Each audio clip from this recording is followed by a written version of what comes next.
welcome to today's video. This is the last video of Bookmas. We are on day 24 and that is 24 days of sharing videos straight.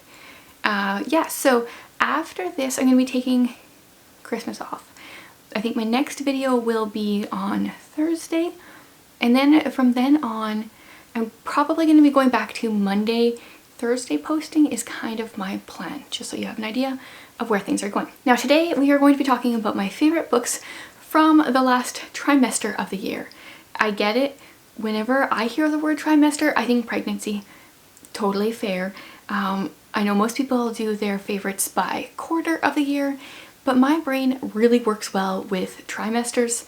January till the end of April, and then we got May till the end of, that doesn't work, January, February, March, April, May, June, July, August, yeah, till the end of August, and then we got September till the end of the year, which is what I'm sharing here. So I shared my quarter one favorites and my quarter two favorites this year.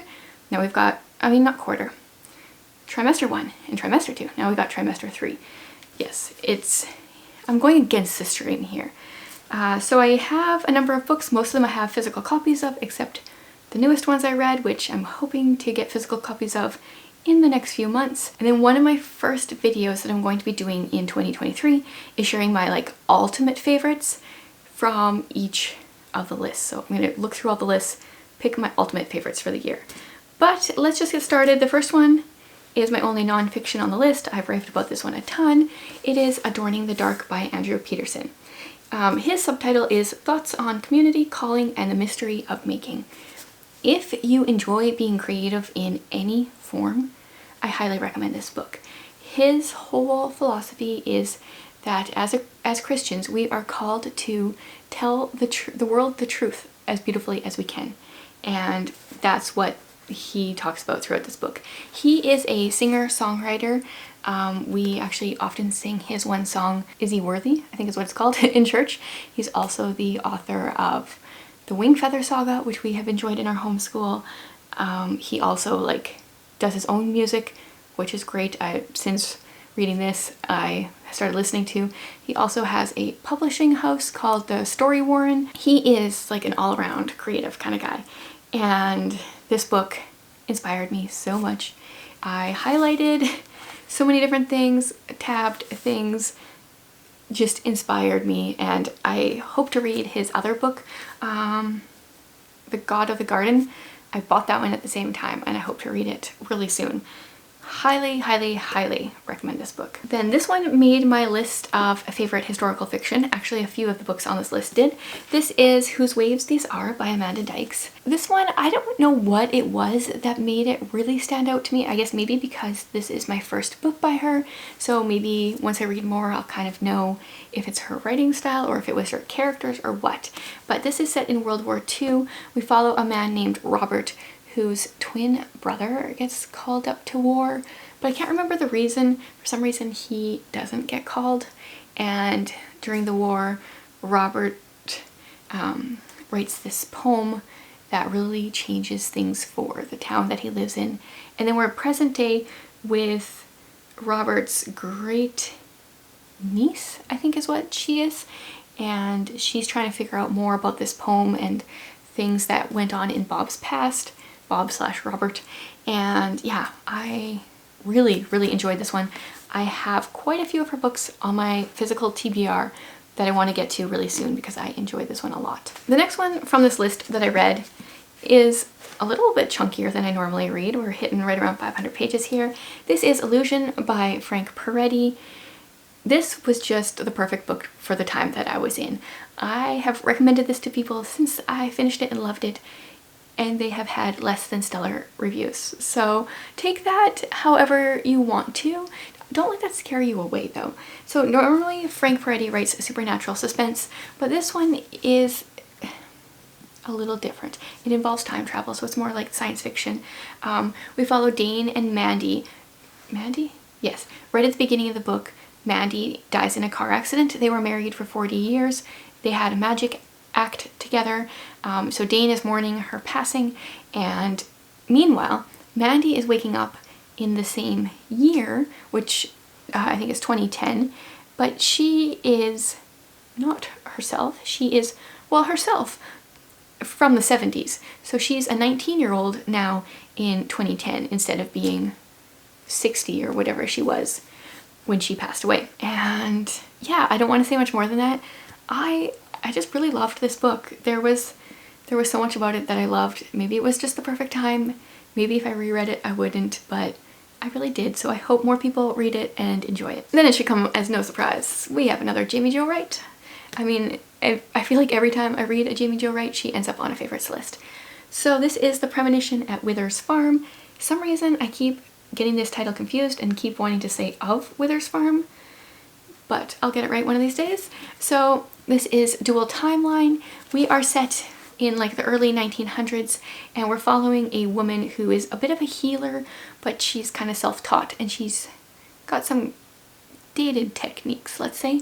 But her mom is a medium. She's very spiritual, but she's pretty much a medium, and her father has recently died, or I think maybe a few years before, but he was a Christian. So she's in this spot where she's trying to figure out, like, does she believe what her father believed, or does she believe what her mother believes? And meanwhile she's trying to help heal people, but not doing the best job of it when she's got some old techniques. And then modern day, oh yeah, and then in the past there's somebody is killing people in the corn stalks by her house, by the main character's house. And then modern day, our main character is just moving into this new to her old farmhouse that is set up on a foundation of old tombstones. So like that just ups the creep level right there.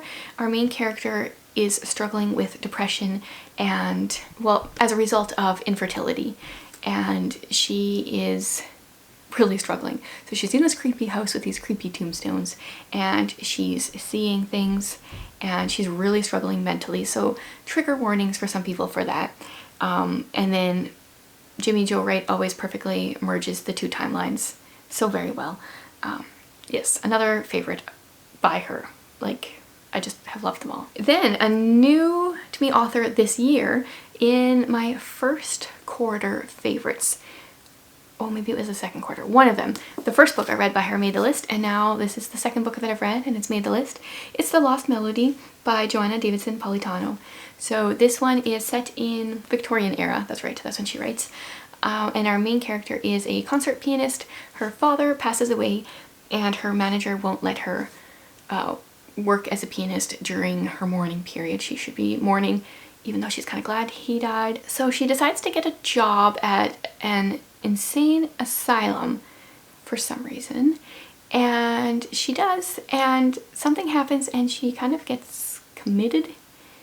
And this book just, like, it almost makes my heart beat faster just thinking about it, because how do you get out of an asylum? It would make me frantic, which therefore makes you look crazy, and my heart just pounds thinking about it. But Joanna Davidson Politano does such a great job. I love her faith elements, and her characters are always so strong in their faith even when they're struggling. Yes, I can't wait to read more of her books. Oh, I lied. I did read one more of her books. I don't know if that one made a favorites list, but 2 out of 3 for sure have. Then we're going into the science fiction genre, and I did just share a list of favorites, which this one was on, and that is Recorder by Kathy McCrum.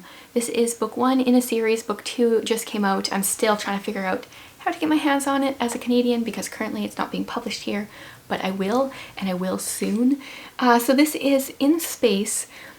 I guess, I don't know if there's like a year to this, but people came to space at some point, and we've got like our normal humans, and then there is a place called the Consortium where recorders are raised, and these are people who are trained to be completely unbiased. So unbiased they aren't given names or any kind of identification.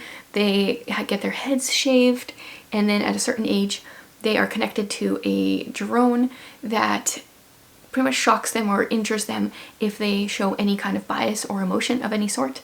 So in the beginning of the book we are following a recorder who needs to go on this mission to retrieve some stuff with some other like normal people, and In the process, her drone gets destroyed and she suddenly has the option to be fairly normal, express emotions, feel bias, and all these other things without having something hovering ready to injure her.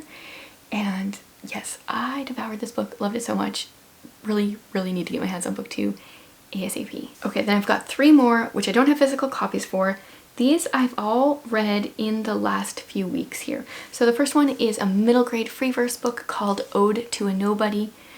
I always say this every time, but it's like the most gorgeous cover I've ever seen. We follow a girl who just started 8th grade, I believe, and a tornado rips through her neighborhood and her house is hit, and she's going through all this stuff trying to figure out what this means. Meanwhile, she's realizing that her best friend of many years is so mean. He's just a jerk is really what he is. And she's also realizing that she's liking poetry. So just the combination of all those things makes for a beautifully written book. I have this one on my wish list as well because it was just so many things I love all in one book. Then we have The Legendary Inga. This one was a Patreon recommendation. It was one I picked for my TBR. As a result, I just picked it out of a cup because they give me recommendations, and I'm so glad I read this one. It's one of those ones that I heard about Ashley from my Patreon. She had talked about it in one of our monthly book clubs and it sounded interesting, but like I just needed that push of picking it out of the jar to actually pick it up, and I loved it. So it's a fantasy story where at the beginning of the book, the castle is being hunted. There's like a monster who's coming out each night and killing one person, and we start out the book one night while it's coming and the guards are chasing the monster into the forest, and we can see through the monster's eyes that he can't be killed by metal or magic. But then he goes into the forest because they're chasing him, and there's this person there that stabs him with a wooden practice sword that they've been using, and the monster is dead. And they take this hero back to the castle, and the king declares this person to be his new son, and this hero is going to marry the king's daughter. And the hero goes, sorry, like I'm not gonna do that, I can't do that. And the king's like, why not? And he's like, well, I'm a girl. So she just was wearing her brother's clothes, chopped off her hair, looked like a boy. And the king's like, no, you're my son and you're gonna marry my daughter. And that was it. And then this girl, Inga, gets shipped off into the castle and is told by the guards that the king is a little crazy. You just gotta go along with his plans and like maybe you'll get out of this eventually. And that was the first chapter. And it goes from there. And this is Inga trying to figure out how to escape from this crazy castle, and oh, it's hilarious and deep, and I really, really enjoyed it. And the last one on my list, the last book I've given 5 stars to in the last few months, is a Christmas book. This is Tarnished Silver. I talked about this a bit in a recent reading vlog. I flew through this book.